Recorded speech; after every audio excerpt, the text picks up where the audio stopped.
11,718 करोड़ रुपए।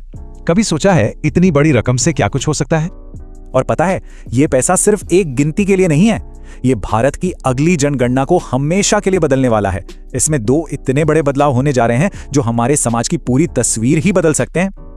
और अब खेल की दुनिया से एक ऐसी खबर जिसका शायद सबको इंतजार था। वो नाम जिसे दुनिया पूछती है, फुटबॉल के भगवान लियोनेल मेसी भारत आ रहे हैं। और जरा ये नंबर देखिए, 171। ये सिर्फ एक स्कोर नहीं है, ये एक 14 साल के लड़के का वो कमाल है जिसने क्रिकेट की दुनिया में तहलका मचा दिया है। तो चलिए इन सारी सुर्खियों के पीछे की कहानी की गहराई में उतरते हैं। ये जो आंकड़े हैं, ये चेहरे, इस सब मिलकर दिसंबर महीने में बदलते भारत की एक झलक दिखाते हैं। हम देखेंगे कि ये बदलाव सिर्फ खबरें नहीं है, बल्कि ये हमारे भविष्य का आईना है। तो सबसे पहले बात करते हैं बड़े नीतिगत बदलावों की। सरकार कुछ ऐसे नए नियम ला रही है जो देश के काम करने के तरीके को पूरी तरह बदल सकते हैं। तो याद है वो 11,718 करोड़ रुपए, वो 2027 की जनगणना के लिए ही हैं, पर ये कोई मामूली जनगणना नहीं होगी। पहली बार ये पूरी तरह से डिजिटल होगी, मतलब कोई कागज पत्र नहीं। और सबसे बड़ी बात, आजादी के बाद ये पहली जनगणना होगी जिसमें ऑफिशियली जाति की गिनती की जाएगी। सोचिए, ये एक ऐसा कदम है जो भारत के सामाजिक और राजनीतिक समीकरणों पर कितना गहरा असर डालेगा। अच्छा, अब आते हैं ग्रामीण भारत की तरफ। देश की जो सबसे बड़ी रोजगार गारंटी योजना है ना, मनरेगा, उसमें बड़े बदलावों का प्रस्ताव है। इसका नाम बदलकर पूज्य बापू ग्रामीण रोजगार योजना रखा जा सकता है। और सबसे जरूरी बात, जो 100 दिन के काम की गारंटी मिलती थी, वो अब 125 दिन की हो सकती है। अब जरा ऊर्जा क्षेत्र की तरफ चलते हैं। कैबिनेट ने कोल सेटू नाम की एक नई कोयला नीति को मंजूरी दी है। इसका सीधा सा मतलब यह है कि अब नीलामी से खरीदा गया कोयला कहीं भी बेचा जा सकता है या इस्तेमाल किया जा सकता है, चाहे उसे एक्सपोर्ट करना हो या अपने काम के लिए रखना हो। पहले के सारे प्रतिबंध हटा दिए गए हैं, जिससे बाजार में और ज्यादा आजादी आने की उम्मीद है। और ये संख्या 5058, ये क्या है? ये उन पूर्व सैनिकों की संख्या है जिन्हें रेलवे पॉइंट्समैन के तौर पर भर्ती कर रहा है। ये कदम स्टाफ की कमी को दूर करने के लिए उठाया गया है और ये भर्ती दिसंबर 2026 तक कॉन्ट्रैक्ट पर होगी। चलिए अब देश की आर्थिक नब्ज पर हाथ रखते हैं, देखते हैं कि अर्थव्यवस्था में क्या चल रहा है। तो महंगाई के आंकड़ों पर एक नजर डालते हैं।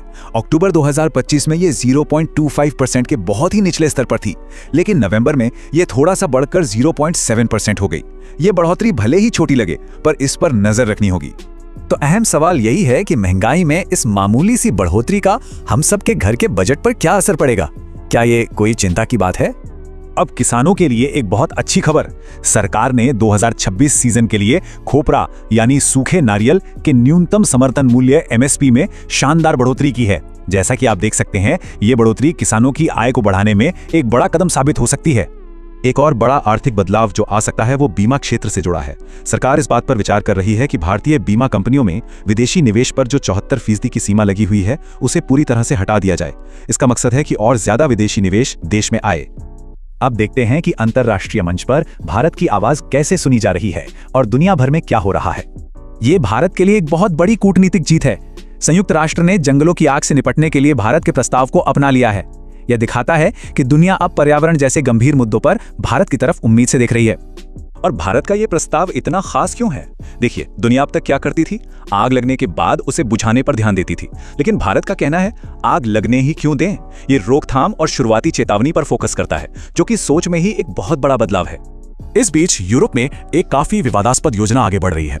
यूरोपीय संघ यूक्रेन को कर्ज देने के लिए रूस की जब्त की गई 210 बिलियन यूरो की संपत्ति का इस्तेमाल करने की तैयारी में है। हालांकि हंगरी और स्लोवाकिया जैसे देश इसके सख्त खिलाफ हैं। और अब आखिर में बात करते हैं उन लोगों और घटनाओं की जिन्होंने दिसंबर में सारी सुर्खियां बटोरी। तो बस तैयार हो जाइए, फुटबॉल के जादूगर लियोनेल मेसी भारत के 4 शहरों के दौरे पर आ रहे हैं। इसकी शुरुआत कोलकाता से होगी, जहां वो अपनी ही एक मूर्ति का वर्चुअल अनावरण करेंगे। ये भारतीय फुटबॉल फैंस के लिए किसी सपने के सच होने जैसा है ना? याद है वो 171 का स्कोर? वो बनाया है 14 साल के वैभव सूर्यवंशी ने। U19 एशिया कप में सिर्फ 95 गेंदों पर 171 रन ठोक दिए। ये भारतीय क्रिकेट का भविष्य है और भविष्य काफी उज्जवल दिख रहा है। और खेल की दुनिया से एक और प्रेरणा देने वाली खबर, पहलवान विनेश फोगाट ने संन्यास से वापसी की घोषणा की है और उनका लक्ष्य बिल्कुल साफ है, 2028 लॉस एंजलिस ओलंपिक में पदक जीतना। क्या कमाल का जज्बा है। इस महीने देश ने एक बहुत अनुभवी राजनेता को भी खो दिया। पूर्व केंद्रीय गृह मंत्री और लोकसभा अध्यक्ष शिवराज पाटिल का 90 साल की उम्र में निधन हो गया। उन्होंने भारतीय राजनीति में कई बहुत महत्वपूर्ण भूमिकाएं निभाई थीं। तो नई नीतियां, बदलती अर्थव्यवस्था और उभरते हुए नए सितारे, ये है दिसंबर में बदलते भारत की पूरी तस्वीर।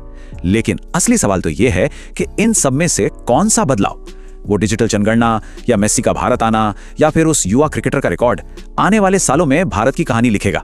क्या लगता है?